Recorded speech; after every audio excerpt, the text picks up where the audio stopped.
Welcome to a new edition of the BCL show. Coming up, new season, new environment, new format. The stories of the teams that made it to the top 16. Take it from the players. Tell all interviews about their journey throughout the season. Tops and more. Spectacular plays, MVP race, and surprises along the way. New season, new format, but still familiar faces. For the 5th time in 5 BCL seasons, Tenerife joins the last 16. Was our first goal of this competition. Since the format has changed, and we knew every game mattered a lot. We couldn't have slips, even though we had one early into the competition. But we recovered well, and we went into the last game already qualified in first position as well. Tenerife have a lot going for them. Best offense of the competition with 92 points per game. You might wonder, what's the secret behind such a success? We're a team that share the ball very well. We rarely force shots, so we always try to find the open man, which is gives us chances to take better percentage shots. We had a couple of games where we're scoring like crazy, and of course it's fun. Just have to be ready and take the shots when they come. Sassari are not far behind. 3rd appearance in the top 16. The Italian side ends the regular season with 4 wins, as many as Tenerife. Tenerife and Sassari once again qualified for the playoffs. But beware of the Bears. For their only 2nd appearance in the main round, Bakken finished 3rd with a 3-3 record, promising for the Danes. If for some the regular season looked like an easy ride, for others they had to fight their way through. It wasn't easy. There's a lot of talent, a lot of great organizations in our group. You're exposed to different basketball, different styles that can range from Tofas in Turkey, where it's super athletic, super fast, to Dijon, where you have like a very well-run, well-oiled machine. You know what I mean? So it's like, in one same group, you have completely different basketball styles. That's what makes it so much fun. Fun and tough too. So how to face so much diversity and adversity? Rete Nobasohan has the answer, and it's quite a simple one. You have to have a foundation of stuff that you do well, stuff that you take pride in as a team. And then the challenge is to do what you do well better than the opponent does what they do well. A tough one for Dijon, the only team not to make it into the playoffs, despite a 4-win record. For the first time ever, Tofas Bursa joined the top 16 club, and Nymburk could go through, as they did last season. Late addition to the Nymburk roster, one man has immediately had a big impact on the team. After a year at Bamberg, Rete Nobasohan, now 27, is having a breakthrough season. Numbers don't lie. Have a look.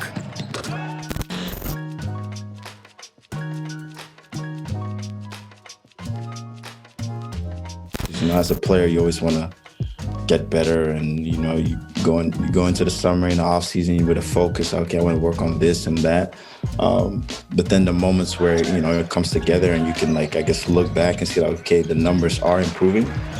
That gives you confidence that the work that you're putting in is paying off. So it's a good thing. But I guess the thing that I'm most excited about is the fact that we made it out the round, the fact that we won, and the numbers were showing. So that for me is a big accomplishment.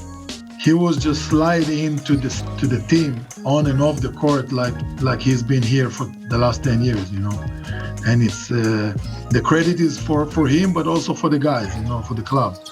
So I think it's a win-win situation so far. You want to feel good, obviously you don't want to feel like you're at a team where they don't want you. And here I definitely feel wanted, but at the same time I also feel pushed and challenged every single day to not just stay comfortable. I want him to stay hungry. His body is unique for this position. He's very talented, competitive, obviously, but in the same way empathic and have this compassion to people around him. So basically, he has all the tools to be a successful person, not only a successful player. I come from Nigerian parents, and from a very young age, my dad and mom showed me what a work ethic looked like. And my mom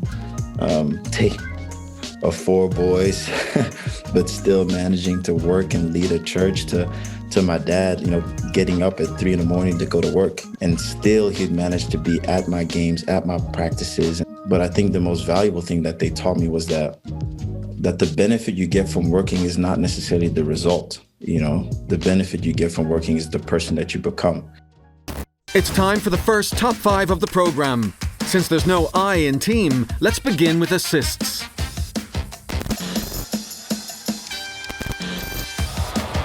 And now we've got options behind the back pass. Oh my Lord! Well, Gilmar went flying with the birds. They've got Korkmaz again. He finds his way out of the park. WILTJER on the baseline behind the back. Eric with the shot push, and WILTJER finds a way.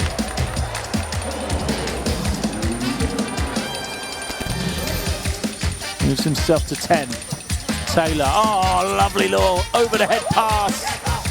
Gets it to Morgan, who finishes it off. Sure, ARADORI has it. Chance to run, bounce pass. Beautiful pass. Super finish.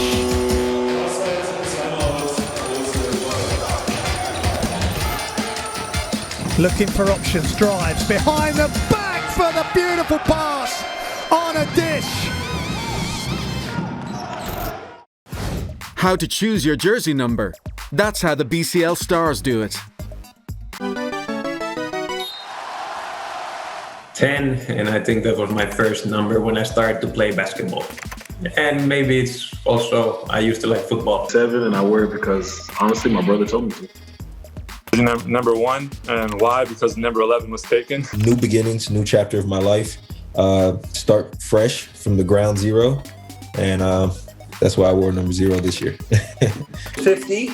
My dad wore 50 when he played college at the University of Rhode Island. 32, and why? Because the area code to call Belgium is plus 32, but at the same time I have 3 brothers and obviously 2 parents. My number in college was 10, and when I got to professionally, I just picked 11, so I stuck with it. 12, and because I was 25, I don't know, just thinking, I was like, let's cut it in half. And I mean, this 12.5, so I was like, I can't go with 13, so 12.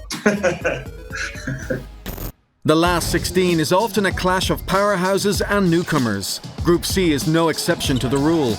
Ike, winner of the 2nd edition and last year's runner-up, are the powerhouse, and Hapoel Holon, the newcomers. It was, I think, like one of the main goals of this season, because that's the first time the team qualified. So it was like really a big win when we did it in Cholet, the last game. We had our ups and downs in the group, but we stuck together. So we had to win our last 3 games just to make it to the next round, and each game was big. And to get big wins like that gives your team a lot of confidence. Confidence for Hapoel Holon and experience for Ike. The Greeks are on a mission, taking care of unfinished business. With 4 wins each, Holon and Ike are through. Ike, one of only 2 teams with 5 Sweet 16 appearances in 5 editions. A first for Hapoel Holon, far ahead from Cholet and Smoky Minsk. New players, new coach. It's been a rocky road for last year's semi-finalist Zaragoza. But beware, the pieces are finally falling into place.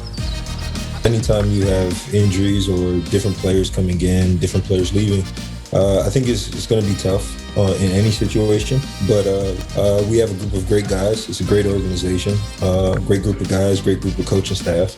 So I think that helped us adjust quicker. I love Coach Hernandez.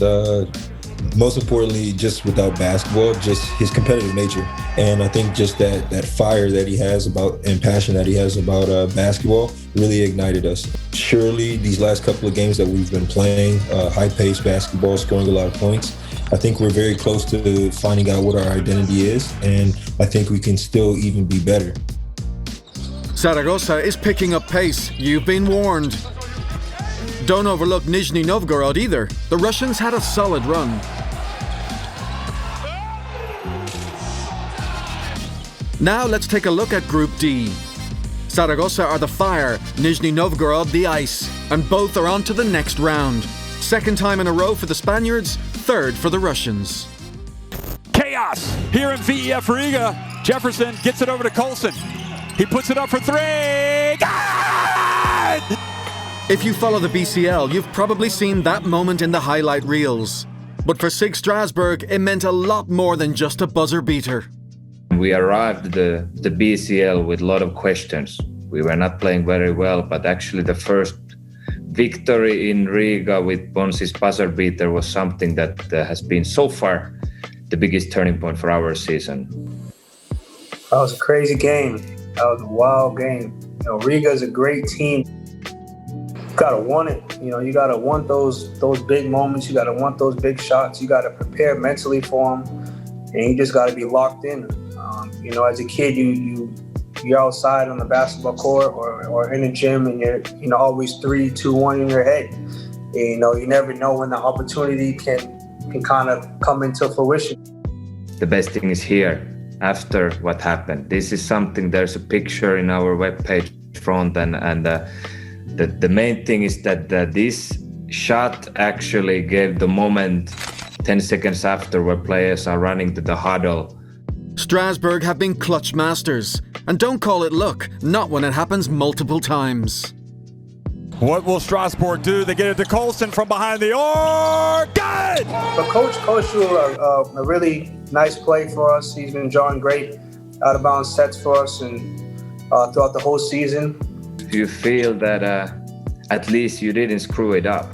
I'm quite often digging into the team's timeout plays and last-second shots and studying. It's one of my hobbies, and this is probably the play that many teams are playing right now. It's a trend play in the European basketball. It's of course a genius play and kind of a like unorthodox way, since you skip it to the opposite side. Riga eventually had their revenge, beating Peristeri at the buzzer on the last day of competition. And yes, you guessed it, with that very same play. Strasbourg first of the group with 4 wins, their second appearance in the round of 16. 4 wins also for Riga, reaching the playoffs for the first time. No repeat for Peristeri in 2021. We love clutch plays. Here are the best ones of the regular season.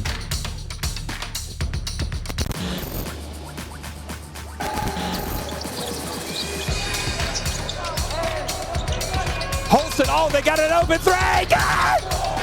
Beautifully drawn up! Incredible! To try and get a shot off outside to win it, SEELEY. He does! He makes the shot, half a second remaining. Unbelievable game!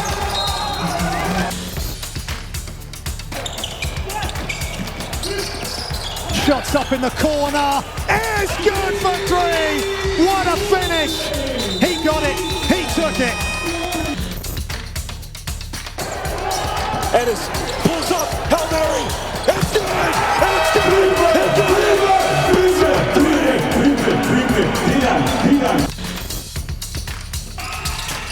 Colson.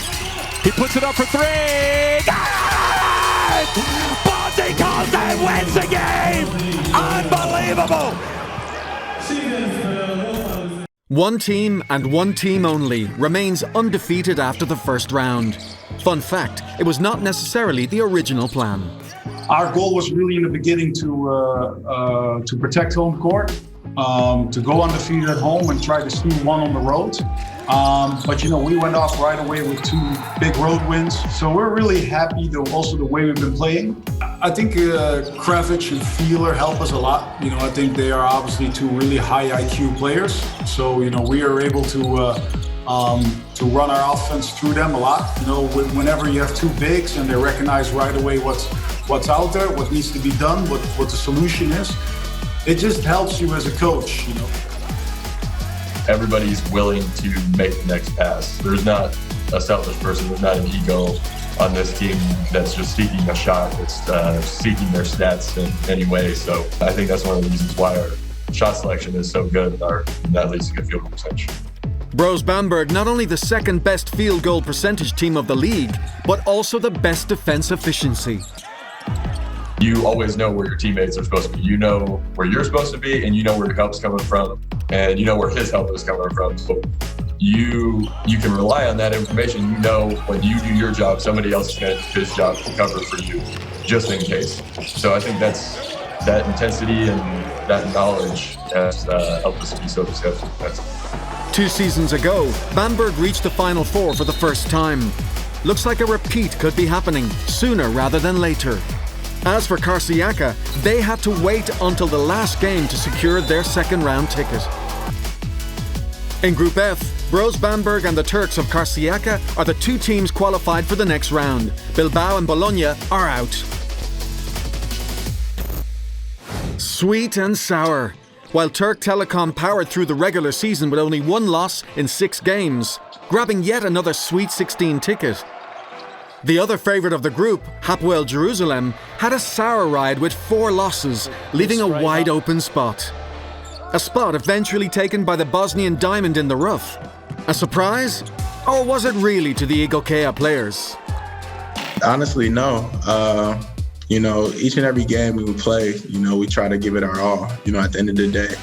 Win, lose, or draw, we can live with the results if we go out and fight, to the best of our ability.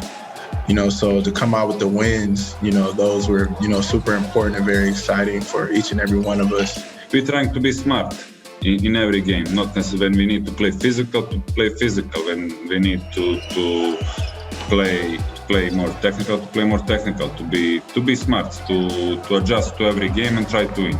Even for myself, individually, I've always been an underdog. Everyone's overlooked, and it's something that fuels me, and I think it fuels the team. Just to have that chip, and, the pressure isn't on us. The pressure is on the next opponent. Group G, Turk Telekom on top, without a doubt eager to reach the final stage again. Now that they've crashed the powerhouses party, all eyes will be on Igokea too. Jerusalem and Limoges came up short this time. You certainly had a favourite player growing up. The BCL Stars did too. It had to be Jordan when I was younger, and then, I really liked watching Tim Duncan play. Sasha Danilovic, for sure. Vlade Divac, I grew up watching. My favorite player growing up was Ray Allen. Allen Iverson, Chris Paul, Baron Davis, and Westbrook. Gary Payton. That's my top 5. Allen Iverson and Shaq, I would say. Rajon Rondo. I love his style. I love the leader he is. He's a winner. But my favorite player growing up for sure was Kobe Bryant. Kobe? Kobe Bryant. Probably like a lot of players from my generation. We always heard stories of Michael Jordan growing up, and he was the greatest of all time. And I love basketball, so I watched a lot of clips, but I never watched him live. So my Jordan was Kobe Bryant. It's time for another top 5. Let's rock rims.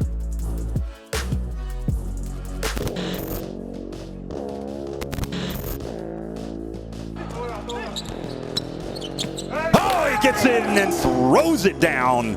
Look at this. 3 is lined up, missed. Oh! Peterson does it all.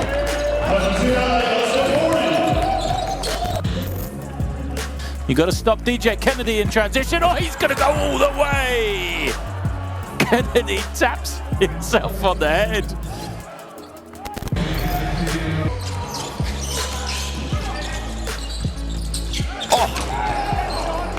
Stevens threw that one down hard in transition. Now, Madsen drives it. Oh, goodness me, did you see that? He put it down with some thunder. Look at this. Best for last. Burgos, the reigning champs, could be aiming at the first ever back-to-back in BCL history. Probably one of the reasons the Spanish team was anything but casual about the regular season. You really can't take a night off. In the Basketball Champions League, for example, we lost the first game to the team that finished last in our league. So you can't take any nights off in the Basketball Champions League. We needed to come in as the underdogs, and we felt that every team we played and every game we played, the teams were going to come at us with their best shot. So we had to be ready. We have maybe 7, 8 guys over the age of 30. We have some guys close to 40. So, I feel like we are, we're being a veteran team. We're prepared for the journey. We want more, and I feel like that's what's beating us right now. San Pablo Burgos want more, but they're not the only ones. Take Brindisi, for instance. We could easily sneak into the Elite Eight. We have a whole bunch of different guys that can do different things, so I think it just makes us a little more dangerous in the long run as well. We can make some noise for sure. That's why I'm excited to be here. The 2020 champs are ahead with 5 wins, closely followed by Brindisi. A first and happy Sweet 16 for the Italians. No second appearance this time for Ostend. While Brindisi was collecting wins, D'Angelo Harrison was putting up big numbers. 19 points, 4 rebounds, 4 assists per game, and a 35-point game, a league record this season. The American is making a strong case for MVP. He's our leader, first of all, the leader of the team. As a player that has bringing a lot of energy on every single game. He's a tough player when it's tough moments request toughness. He's always ready. Just always bring some intensity, bring some fire to the team. I make the practices very, very competitive. I think just having a competitive edge, never wanting to lose, not even in practice. It's a man that is a pleasure to work with. So we are really happy, and we are being also lucky to have the chance to sign a person first and a player like he is. I've been through so much. Oh man, I could just base it off my brother. My brother just finished this summer, 2020, doing 10 years of prison, and 2010 when he, was arrested, I wasn't even ranked in Houston, I don't think. And we had a conversation basically. I hate to say it like this, but this is what he said. He was like, we either can be regular or you can go make something out of this basketball thing.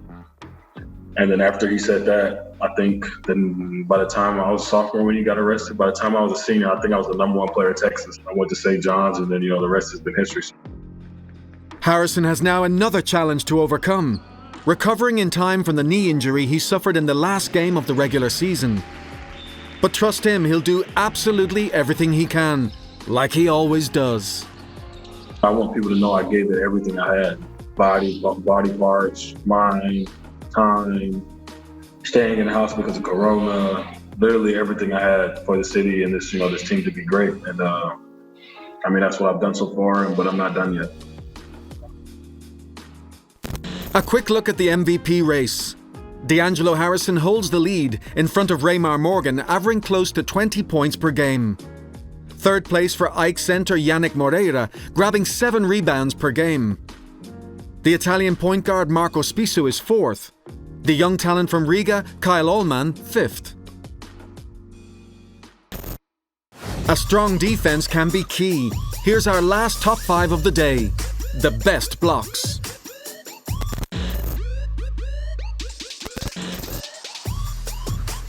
Backs off, drives through, skips through a gap, stuck to all the way like glue.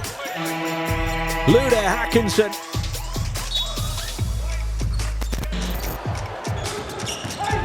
He drives in. Oh, he gets rejected big time by PINEIRO. Get that stuff out of here. And Nizhny Novgorod are having problems. Oh, baby! Nicolas BRUSSINO said no in mi casa.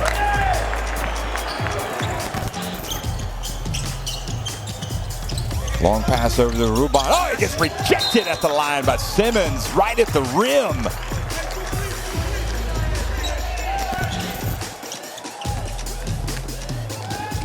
Withers, oh, rejected!